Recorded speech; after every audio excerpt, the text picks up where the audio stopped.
یہ ذکر پہلے آ چکا ہے کہ لوط علیہ السلام سیدنا ابراہیم علیہ السلام کے بھتیجے تھے۔ سیدنا لوط علیہ السلام کے باپ کا نام ہاران تھا، جو تارخ یعنی آزر کے بیٹے تھے۔ اللہ تعالی نے لوط علیہ السلام کا پورے قرآن میں 27 بار ذکر کیا ہے۔ یہ ذکر 14 سورتوں میں متفرق مقام پر آیا ہے۔ آپ کا والد آپ کے بچپن ہی میں فوت ہو گیا تھا، اس لیے آپ نے اپنے دادا آزر کے گھر اپنے چچا ابراہیم علیہ السلام کے ہاں پرورش پائی۔ یہی وجہ ہے کہ ابراہیم علیہ السلام کو ان سے بے حد محبت تھی۔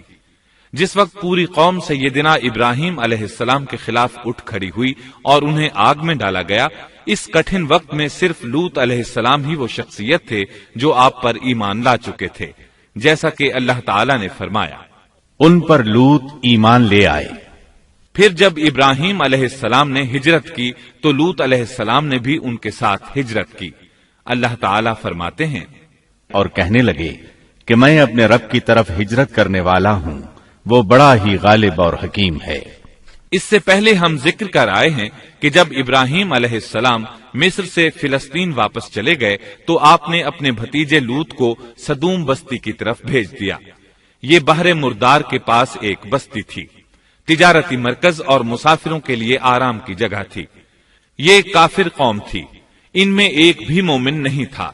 اللہ تعالی فرماتے ہیں، پس جتنے ایماندار وہاں تھے ہم نے انہیں نکال لیا، اور ہم نے وہاں مسلمانوں کا صرف ایک ہی گھر پایا۔ یہ سب لوگ کافر تھے، لوگوں میں سب سے زیادہ فاسق اور فاجر تھے۔ ان لوگوں نے ایسی برائیاں ایجاد کی کہ ان سے پہلے کائنات میں کسی نے نہ کی تھیں۔ چنانچہ اللہ فرماتے ہیں، جب لوط نے اپنی قوم سے کہا، تم ایسی فحاشی اور بے حیائی کا ارتکاب کرتے ہو جو جہانوں میں تم سے پہلے کسی شخص نے نہیں کی۔ پھر اللہ فرماتے ہیں، کیا تم عورتوں کو چھوڑ کر مردوں سے حاجت پوری کرتے ہو، بلکہ تم حد سے بڑھنے والی قوم ہو۔ اس کام یعنی اغلام بازی اور جنسی بے راہ روی کو قوم لوط نے شروع کیا، لیکن بعض کہتے ہیں یہ تو فطری چیز ہے اور بعض کہتے ہیں یہ جنات سے شروع ہوئی۔ بہرحال یہ فسق و فجور اور گھناؤنا جرم اسی قوم سے شروع ہوا۔ فرشتوں کی زبانی اللہ تعالی نے فرمایا، فرشتوں نے کہا کہ ہم گناہگار قوم کی طرف بھیجے گئے ہیں۔ پھر کہنے لگے، مگر خاندان لوط کہ ہم ان سب کو تو ضرور بچا لیں گے، سوائے اس کی بیوی کے کہ ہم نے اسے رکنے اور باقی رہ جانے والوں میں مقرر کر دیا ہے۔ اسی طرح لوط علیہ السلام نے ان سے کہا، کیا تم جہان والوں میں سے مردوں کے ساتھ شہوت رانی کرتے ہو، اور تمہاری جن عورتوں کو اللہ نے تمہارا جوڑ بنایا ہے ان کو چھوڑ دیتے ہو، بلکہ تم ہو ہی حد سے گزر جانے والے۔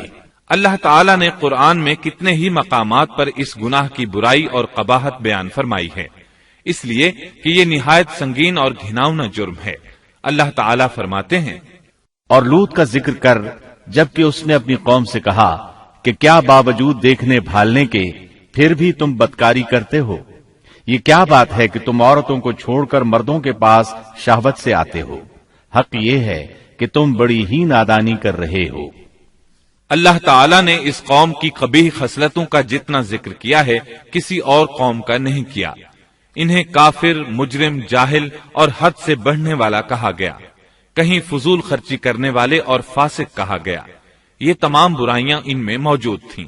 اللہ تعالی فرماتے ہیں، اور لوط کو یاد کرو جب انہوں نے اپنی قوم سے کہا، تم ایسی فحاشی کرتے ہو کہ تم سے پہلے کسی جہاں والے نے نہیں کی۔ کیا تم مردوں کے پاس بدفعلی کے لیے آتے ہو اور راستوں میں ڈاکے ڈالتے ہو اور مجالس میں نہایت برے کام کرتے ہو؟ یہ لوگ اس قدر خبیث تھے کہ بھری مجلس میں برے برے کام کرتے تھے۔ مثلا سب کی موجودگی میں زوردار آواز کے ساتھ ہوا خارج کرتے، پھر اپنی اس حرکت پر ہنستے۔ غرض یہ کہ برائی کی تمام تر صفات ان میں موجود تھیں۔ لوط علیہ السلام پھر بھی انہیں سمجھاتے رہے، لیکن وہ جھٹلاتے ہی رہے۔ اللہ تعالی فرماتے ہیں، قوم لوط نے پیغمبروں کو جھٹلایا، جبکہ ان کے بھائی لوط نے ان سے کہا کہ تم اللہ کا خوف نہیں رکھتے۔ میں بلا شبہ تمہاری طرف امانت والا پیغمبر ہوں، البتہ اللہ سے ڈرو اور میری اطاعت کرو، اور اس کام پر میں تم سے کوئی اجرت اور مزدوری نہیں چاہتا۔